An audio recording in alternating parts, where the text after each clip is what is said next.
สุดปังหลังปีใหม่แฟนคลับส่งอีหยังมาให้หลังจากที่เปิดเบิงจึงยกมือขึ้นท่วมหัวเกือบบ่ทันน้องธิดาลาวสวัสดี FC แฟนคลับทุกทานมาพบมาพ่อกันคลิปนี้มีเรื่องราวข้อมูลข่าวสารจากฝากฟังโตน้องธิดาลาวดนนานมาแล้วเกือบเป็นเดือน2 เดือนที่บ่เห็นกองปริศนาเข้ามาส่งฮอดหน้าบ้านหน้าเฮือนอยู่บ่อยู่มื้อนี้มีกองหนึ่งส่งมาน้องธิดาลาวกะด้วยความว่าเป็นเด็กดีเนาะด้วยความเป็นเด็กดีอยากจะไปรับของสิ่งนี้มาให้พ่อให้แม่ก็บ่คิดบ่ฝันว่ากองนี้จะถูกส่งมาให้กับตนเองคิดว่าเป็นของเอ้ยไอ้เป็นของเอ้ยปาดว่าซั่นเด้ท่านผู้ชม FC แฟนคลับภาพบรรยากาศก็ดำเนินไปตามปกติหลังจากเพิ่นไปรับมาเมื่อเบิ่งซื้อเป็นของน้องธิดาลาวตัวนี่เอิ้นใจรุ่นเข้ามาถ่ายคลิปตั้งกล้องเป็นหลักฐานเอาไว้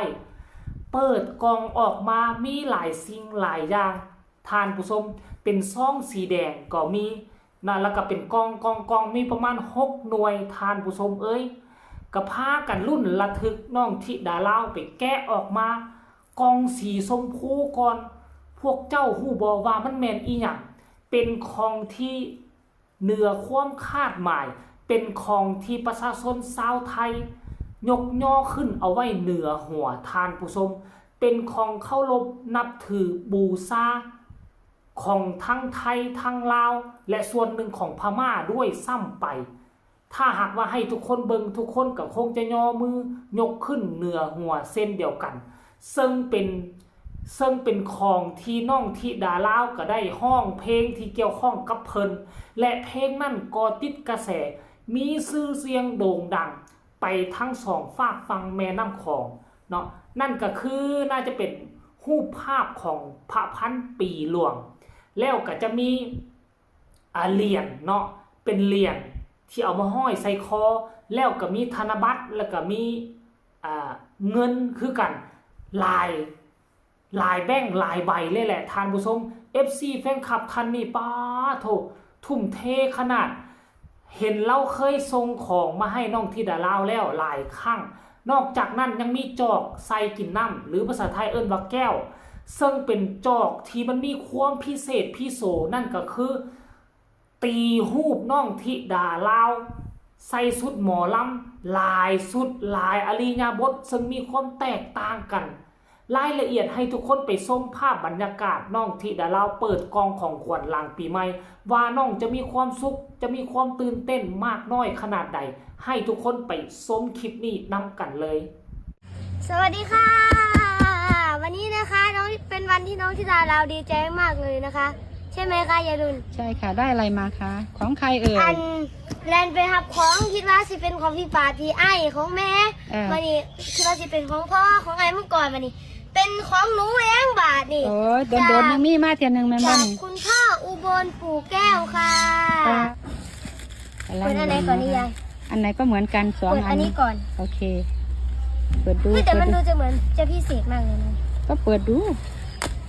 คืออะไรฮะคืออะไรอู้มีพระด้วยสวยมีพระมีเหรียญโอ้เหรียญรัชกาลที่เก่าเป็นตัวนี้แม่สาธุโทโอ้มีรูปด้วยของพระราชินีพระพันปีหลวงสาธุยายดูว่าตั้งแต่รัชกาลอ๋อก็ของรัชกาลที่9ลูกแม่พันปีหลวงที่เราไปที่พวกหนูไปกราบพระบรมศพมีเงินมาด้วยขวัญถุง10 ใบเรียงโอ้ยสาธุอะไรเหรอคะ10 ใบเรียงเขียนไว้ไงหมายเลขเรียงกันหรือเปล่ามันจะเป็นหมายเลขที่เรียงกันนะลูกตรงไหนคะตรงนี้เหรอคะคงจะใช่นี่ป่ะหมายเลขนั่นแหละหมายเลข10 ใบเรียงอย่างเนาะอะไรเอ่ย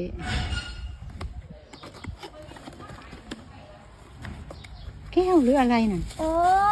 คืออะไรแก้วสวยจังเลยยายฮะโอ้มี รูปธิดาลาวด้วย โอ้ยใครอยากกินหนูเข้าไปนะเนี่ย สวยจัง ครบรอบ12 ปี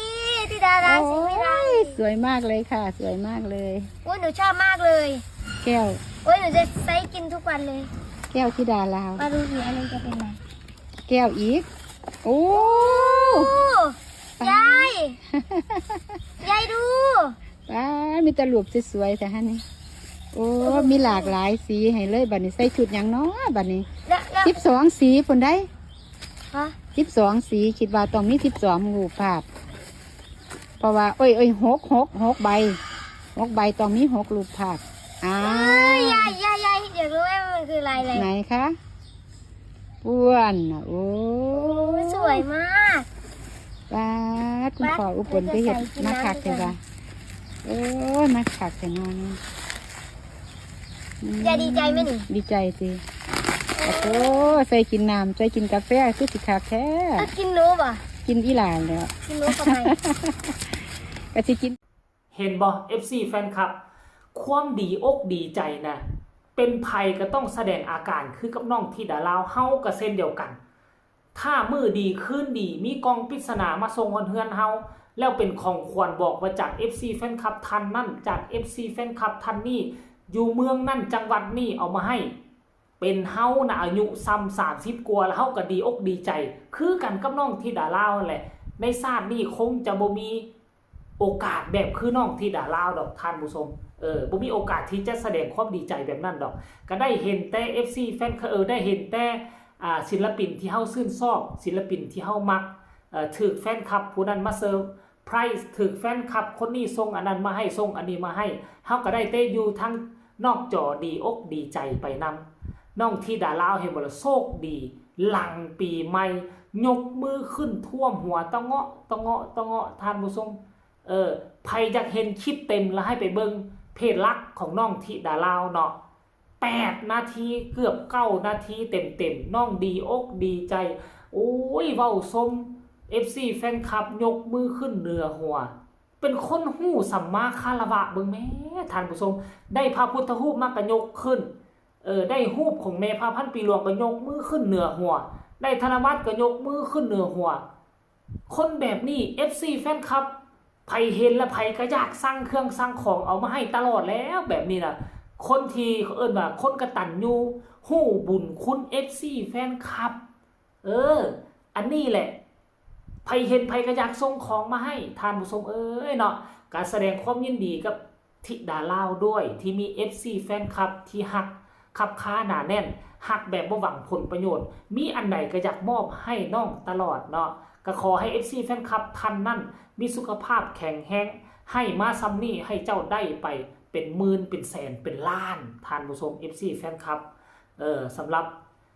แฟนคลับก็เช่นเดียวกันเด้อไผกดไลค์กดแชร์คลิปนี้ก็ให้เป็นแสนเป็นล้านคือกันเด้อไผคอมเมนต์ก็ให้ถึงหวยเบอร์ใหญ่โชคดีหลังปีใหม่หมดสุผู้สุคนสำหรับคลิปนี้ก็ลาท่านผู้ชมไปก่อนสบายดี